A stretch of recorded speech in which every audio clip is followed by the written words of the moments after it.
Hello hello et bienvenue sur le web magazine levélourbain.com. Comme tu as pu le voir en lisant le titre de cette vidéo ou en regardant la vignette de celle-ci, aujourd'hui on ne teste pas un vélo, mais on teste un casque intégral urbain. Et ça, il n'y en a pas beaucoup. Je crois même que c'est le seul aujourd'hui sur le marché. Et son nom, c'est le Virgol intégral de la marque The Beam Official. Sa particularité, un casque conçu en France pour les cyclistes urbains, utilisant principalement quand même des vélos électriques, mais ça peut être aussi des trottinettes électriques ou des skates électriques. Et tout ça pour une sécurité maximale, sans compromis sur le confort et le look. Le look, justement, on y reviendra un petit peu plus tard dans cette vidéo. En attendant, si tu veux déjà me dire ce que t'en penses, n'hésite pas à laisser un petit commentaire. En tout cas, sache que ce test est le plus complet que tu trouveras sur ce casque intégral urbain. C'est pourquoi dans cette vidéo, je te propose de voir ensemble ses caractéristiques, son unboxing, on va le parcourir en détail. Je vais le tester et ainsi je te donnerai mon avis ainsi que ma conclusion. C'est parti, générique! Alors si jamais tu n'es pas habitué à mes vidéos, sache qu'elles sont toutes chapitrées dans ton petit player YouTube ci-dessous et dans la description. Tu as la liste de tous les chapitres, détails, caractéristiques, unboxing, comme ça c'est ce qui te permet d'accéder plus rapidement à une information que tu recherches. Si tu trouves ça intéressant, n'hésite pas à liker. Avant toute chose, pour qui est destiné ce casque? Alors je te l'ai déjà dit un petit peu dans l'introduction, en tout cas c'est un casque pour la pratique de la trottinette, du skate et du vélo musculaire, ça il n'y a pas de souci, mais c'est quand même surtout pour moi un casque pour les pratiques électriques, que ce soit le skate électrique, la trottinette électrique ou le vélo électrique et encore plus les vélos électriques de type speed bike. Par contre, attention, ce n'est absolument pas un casque homologué pour faire de la moto ou du scooter, qu'on soit bien d'accord là-dessus. Histoire de savoir à qui on a affaire, on va voir ensemble ses principales caractéristiques, et il y en a pas mal. Déjà, c'est un des seuls et rares casques à offrir une protection intégrale avec une mentonnière comme ça pour un casque urbain. On connaît ça pour les casques de VTT, les casques de moto, mais pour les casques urbains, on est plutôt habitué à avoir des bols ou des casques type vélo de course, quoi. Ensuite, c'est un casque qui privilégie les absorptions au niveau des chocs. C'est donc un casque flexible, c'est pas un casque complètement dur. Je le redis, c'est vraiment une technologie complètement différente des casques de VTT de descente, par exemple. Ensuite, il existe en 4 déclinaisons. Tu as le Virgo Access classique, l'intégrale avec la visière et les versions avec le système MIPS. Alors c'est quoi le système MIPS? Il s'agit essentiellement d'une doublure spéciale à faible friction qui peut légèrement pivoter dans n'importe quelle direction. Ça absorbe ainsi une partie de l'énergie de l'impact. Niveau prix, ça commence à 169 € à l'heure où je te parle. On est en février 2026 et ça peut aller jusqu'à 239 € avec toutes les options. Pour ce qui est des couleurs, tu as le choix entre du bleu foncé, du sable, du noir et blanc comme le mien. Le blanc, moi je préfère, c'est toujours plus visible dans la circulation, surtout la nuit. Ensuite, tu as 3 tailles, tu as S, M et L. Ils ont un tableau de détails qui est bien foutu pour t'aider à trouver la bonne taille de casque adaptée à ta tête. Et sache que ce casque existe aussi, tu as une version pour les enfants. Et ça, c'est pas mal du tout. Après, tu as le choix entre plusieurs visières. Tu as cristal, noir, bleu polarisé ou jaune. Moi, j'ai la transparente qui est très bien. Surtout là, en hiver, il fait tellement froid. Là, il fait même pas 5 degrés. Donc, je peux te dire, bon, j'ai les lunettes, mais d'avoir la visière, c'est bien pratique. Et justement, j'en arrive à cette option. Comme tu peux le voir, je peux mettre la visière tout en ayant mes lunettes de vue. Et ça, c'est bien aussi. Beaucoup de casques, bon, de plus en plus quand même de casques ont la possibilité de faire ça. Mais j'ai encore testé des casques dernièrement où je pouvais pas mettre mes lunettes de soleil ou mes lunettes de vue parce que la visière était trop près. Alors que là, vraiment, je suis nickel. Je peux même toucher mes lunettes et les remonter parce qu'elles descendent un peu. Donc la visière est très bien foutue. C'est une option, c'est un accessoire que je te conseille en tout cas vivement de protéger les yeux, ce soit surtout quand il fait froid comme ça, c'est vraiment top. Concernant son poids, 720 grammes. C'est raisonnable et franchement, une fois que tu l'as sur la tête, tu te rends vraiment pas compte que tu as un casque. Et tiens toi, derrière ton écran, pendant que j'ai eu toute ton attention, si jamais tu veux me soutenir et m'encourager à faire toujours plus de vidéos, je t'invite à liker, c'est le petit bouton ci-dessous, et à t'abonner à la chaîne, si c'est pas déjà fait, puisque vous êtes nombreux, vous êtes encore plus de 70% à regarder toutes mes vidéos sans être abonné, donc voilà, on arrive bientôt aux 10 000 abonnés, donc je compte sur toi pour t'abonner et appuyer sur les petits boutons. Pour toi, c'est pas grand-chose, c'est un petit geste.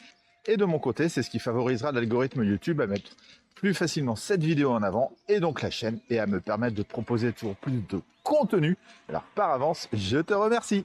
Maintenant, parlons des options parce qu'il y en a pas mal et il y en a quelques-unes d'intéressantes. Tu as notamment un kit main libre que tu peux plugger sur ce casque. Il va te permettre de recevoir tes appels téléphoniques en toute sécurité et ce système est homologué, je le précise, parce que comme tu le sais, en tout cas j'espère, tu n'as pas le droit de rouler avec des écouteurs et avec de la musique.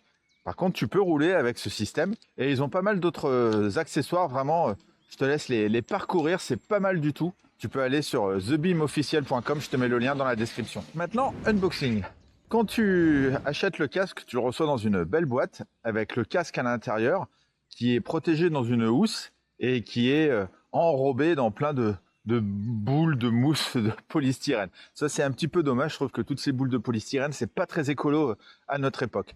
Tu as aussi une notice qui va pas te servir à grand chose et un câble USB-C pour recharger ton feu arrière, car oui, je te l'avais pas encore dit, mais tu as un feu arrière amovible sur ce casque. Alors, c'est un feu arrière magnétique qui est franchement plutôt bien foutu et dis-toi que pour le recharger avec le câble il faut juste une dizaine de minutes. En tout cas voilà, l'unboxing c'est quand même assez quali, c'est quand même vachement bien d'avoir une housse de casque comme on peut avoir quand on achète un casque de VTT ou un casque de moto par exemple. Il est désormais temps de le regarder et de le parcourir en détail. Donc à l'arrière on a le feu dont je viens de te parler. Pour l'allumer tu as un petit bouton sur le côté et tu as différents modes. Il clignote pas. Voilà, c'est assez basique, hein, c'est assez simple. En tout cas, il est relativement bien visible. C'est toujours bien d'avoir une lumière au niveau du casque dans la circulation. C'est quand même plus lisible que d'avoir juste le feu arrière sur ton vélo. Comme il est magnétique, il se clipse facilement. Après, tu as une petite encoche, donc tu risques pas non plus de le faire tomber, je te rassure, c'est bien sécurisé. Il offre une visibilité à 180 degrés, ça c'est ce qui est pas mal aussi. Et c'est relativement puissant, de jour comme de nuit, mais forcément ça fonctionne mieux la nuit. Ce casque possède 4 grosses aérations sur le dessus, tu en as aussi à l'arrière, et 2 sur les côtés au niveau des oreilles, c'est ce qui te permet de bien entendre tout ce qui se passe autour de toi. Alors comme on est en hiver et qu'il fait 5 degrés, moi j'ai mis un petit bonnet fin en dessous, parce que comme j'ai pas de cheveux en plus, donc je te dis pas avec les aérations j'aurais très froid à la tête. Donc voilà, pense à ça aussi, c'est bien d'avoir plein d'aération, c'est super top l'été, mais l'hiver, il faut quand même mettre un bonnet en dessous pour avoir bien chaud. À l'arrière, on a le système de serrage de tête avec molette qui permet de bien s'adapter à celle-ci. Et à l'intérieur, on a une mousse, tout ce qu'il y a de plus classique, parce que moi, j'ai pas le système MIP. En tout cas, la matière est douce et agréable. La mentonnière est relativement classique, c'est pas un système aimanté comme on a maintenant sur la majorité des casques, c'est un bon vieux clips à l'ancienne, mais bon, ça fait le job, hein. Et au niveau du menton, tu as 2 grosses mousses là à l'intérieur, il y en a une là et il y en a une là pour bien protéger ta mâchoire. Et puis en termes de confort, c'est plus agréable que d'avoir du plastique et surtout c'est pour t'offrir une protection supplémentaire. Et enfin, on a la grande et large visière dont je t'ai parlé tout à l'heure. Alors ce qui est vraiment bien, c'est qu'elle me permet de voir vraiment à 180 degrés. J'ai une grande ouverture. Donc la visière c'est pareil, vraiment elle me gêne absolument pas en termes de visibilité et puis je t'en ai déjà parlé tout à l'heure. Voilà, je crois que j'ai fait le tour. Maintenant tu veux savoir ce que j'en pense de ce casque à travers ce test, bien évidemment. Déjà je trouve ça super maintenant d'avoir une alternative entre un casque de type Ball classique et le casque de VTT. On a vraiment le meilleur des deux mondes réunis en un seul produit. Alors, niveau look, c'est un parti pris. Tu aimes ou tu aimes pas. Pareil, je te le redis, n'hésite pas à me dire dans les commentaires ce que tu en penses. C'est sûr que je passe pas inaperçu. Les gens se retournent quand ils me regardent avec ce casque parce qu'on n'est pas habitué. Et je pense qu'en fait, c'est surtout ça. C'est juste qu'on n'est pas habitué à avoir des gens avec ce genre de casque.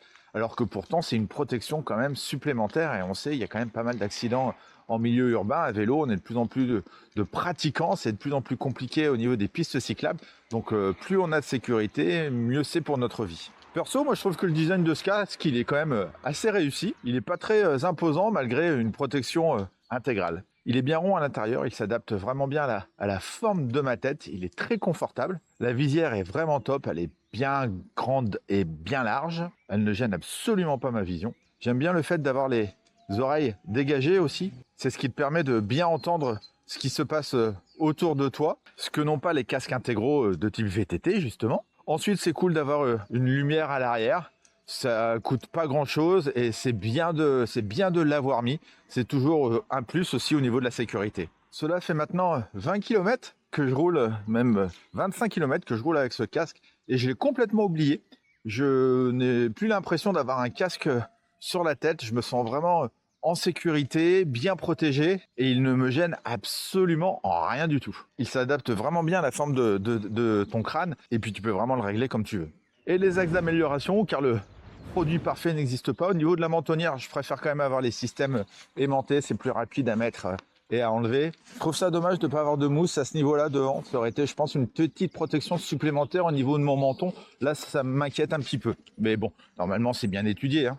Et donc voilà, on arrive à la fin de cette vidéo. Et oui, je sais déjà, le temps passe vite ensemble. Encore merci à The Beam de m'avoir envoyé ce casque pour réaliser cette vidéo test. Franchement, je vais le garder. C'est vraiment un chouette produit de la mobilité urbaine. Si jamais tu as des questions concernant celui-ci, n'hésite pas à me les poser dans les commentaires. J'y répondrai avec grand plaisir. Et quant à moi, je te dis à très vite pour de prochaines vidéos du monde du vélo, de la trottinette et des accessoires sur levélourbain.com. Ciao, ciao!